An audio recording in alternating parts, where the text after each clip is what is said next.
Hi friends, welcome to Chennai food. வாழைக்காயை வச்சு ரொம்பவே டேஸ்டியான சைவ மீன் வறுவல் எப்படி செய்யறதுன்னு பார்க்க போறோம். வாங்க பார்க்கலாம்.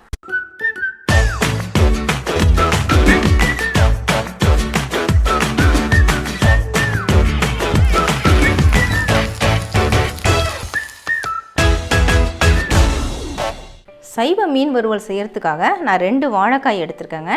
இந்த வாழைக்காயில இந்த டாப் பாட்டம் அதை கட் பண்ணிடலாம். இந்த தோலை நம்ம சீவிக்கலாம். வாழைக்காயை நான் தோல் சீவி எடுத்துட்டேங்க. இப்போ நம்ம கட் பண்ணிக்கலாம். இது எப்படி கட் பண்ண போகிறோம்னு பார்த்தீங்கன்னா கிராஸ் கட்டில் தான் நம்ம பண்ண போகிறோம். அப்போ தான் பீஸ்லாம் நமக்கு நல்லா பெரிய பெரிய பீஸாக மீன் ஸ்லைஸ் மாதிரி கிடைக்கும். ரொம்ப தடிமனாக இல்லாமல் மீடியமாக எடுத்துக்கோங்க. பாருங்கள், இந்த மாதிரி கட் பண்ணிக்கலாம். கட் பண்ணிவிட்டு இதில் நடுவில் இருக்கக்கூடிய பகுதியில் கொஞ்சம் சின்னதாக நம்ம ஓட்டை மாதிரி பண்ணிக்கலாம்.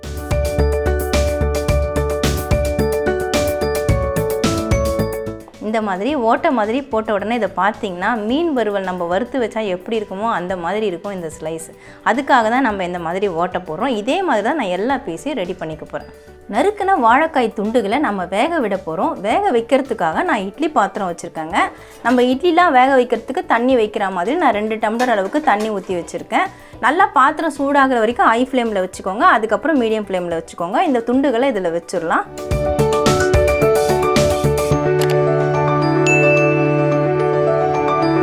நீங்கள் வாழைக்காய் துண்டுகள் அதிகமாக எடுத்திங்கன்னா 2 இட்லி தட்டை பயன்படுத்திக்கோங்க. எனக்கு 1 இட்லி தட்டே கரெக்டாக இருக்குது. மீடியம் ஃப்ளேமில் வச்சுட்டு 5 நிமிஷம் வேக விட்டு எடுத்துக்கலாம். நான் மீடியம் ஃப்ளேமில் வச்சுட்டு 5 நிமிஷம் வேக விட்டுட்டேங்க. இப்போ மூடியை ஓப்பன் பண்ணிடலாம். வாழைக்காய் 100% வேகக்கூடாது, 50% தான் வேகணும். ஏன்னா நம்ம ஃப்ரை பண்ணும்போது வேறு வேகும். இப்போ இந்த பிளேட்டை நான் கீழே இறக்கி வச்சுட்றேன். இது நல்லா ஆறுனதுக்கப்புறமா நம்ம வேற ஒரு பிளேட்டுக்கு மாற்றிக்கலாம். அதுக்குள்ளே நம்ம மசாலா ரெடி பண்ணிக்கலாம்.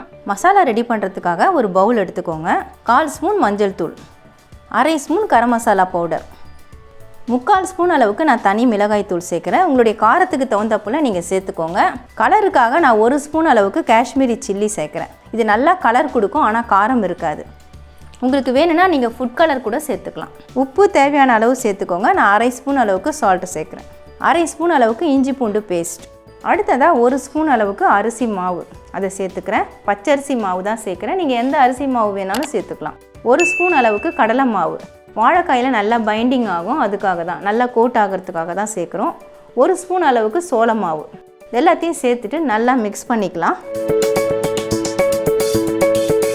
நீங்கள் எவ்வளவு வாழைக்காய் எடுக்கிறீங்களோ அதுக்கு தகுந்த போல் உப்பு காரம் சேர்த்துக்கோங்க. நான் 2 வாழைக்காய்க்கு தான் நான் சேர்த்துருக்கேன். இப்போ கொஞ்சம் கொஞ்சமாக தண்ணி சேர்த்துக்கலாம்.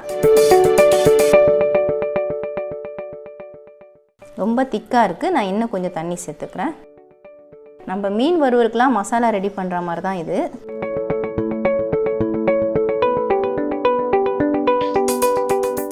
இந்த மாதிரி இந்த திக்னஸ் இருக்கிற அளவுக்கு ரெடி பண்ணிக்கோங்க. ரொம்ப திக்காகவும் இருக்கக்கூடாது, ரொம்ப தண்ணியாகவும் இருக்கக்கூடாது. தண்ணியாக இருந்தால் வாழைக்காயில் ஒட்டாது, ரொம்ப திக்காக இருந்தாலும் சரியாக ஒட்டாது.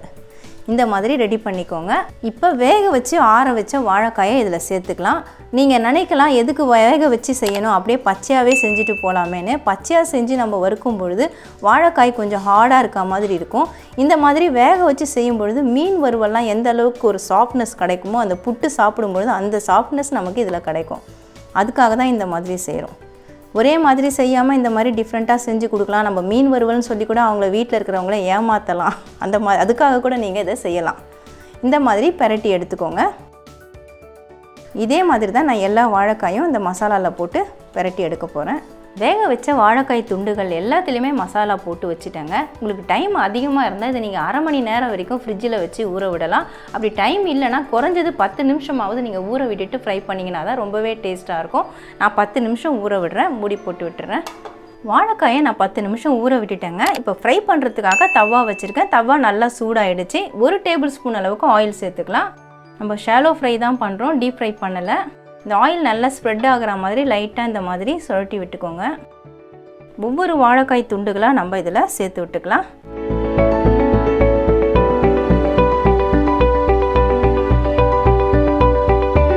ஒரு பக்கம் வேகட்டும், வெந்த உடனே திருப்பி விடலாம். ஒரு சைடு ஃப்ரை ஆகிட்டுருக்கோங்க, நம்ம திருப்பி விட்டுடலாம். ஒரே பக்கம் அப்படியே விட்டால் கருகிடும். பாருங்கள், நல்லா ஃப்ரை ஆகிருக்கு.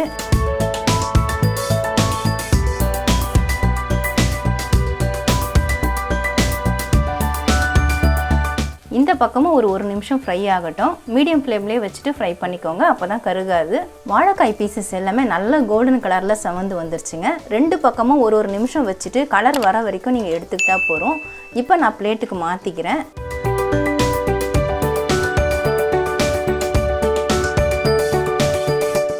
அவ்வளவுதான் ஃப்ரெண்ட்ஸ், வாழைக்காயை வச்சு ரொம்பவே சூப்பராக நம்ம சைவ மீன் வறுவல் செஞ்சுருக்கோம். இதை நீங்கள் புட்டு சாப்பிடும் பொழுது பார்த்தீங்கன்னா மீனை நம்ம சாப்பிட்ற மாதிரியே இருக்கும், அதே டேஸ்ட்டில் இருக்கும். ரொம்ப சூப்பராக இருக்கும். மீன் சாப்பிடாதவங்க கூட இந்த மாதிரி செஞ்சு சாப்பிட்லாம், ரொம்பவே அருமையாக இருக்கும். கண்டிப்பாக ட்ரை பண்ணி பாருங்கள். சைவ மீன் வறுவல் ரொம்ப டேஸ்டியாக எப்படி செய்கிறதுன்னு வீடியோவில் பார்த்துருப்பீங்க. கண்டிப்பாக நீங்களும் ட்ரை பண்ணி பாருங்கள். உங்களுக்கு இந்த வீடியோ பிடிச்சிருந்தா லைக் பண்ணுங்கள், ஷேர் பண்ணுங்கள், சப்ஸ்கிரைப் பண்ணுங்கள். பக்கத்தில் இருக்க பெல் ஐக்கானை கிளிக் பண்ணிக்கோங்க. அதில் ஆல்னு ஒரு ஆப்ஷன் காட்டும், அதையும் கிளிக் பண்ணிக்கோங்க. நன்றி, வணக்கம்.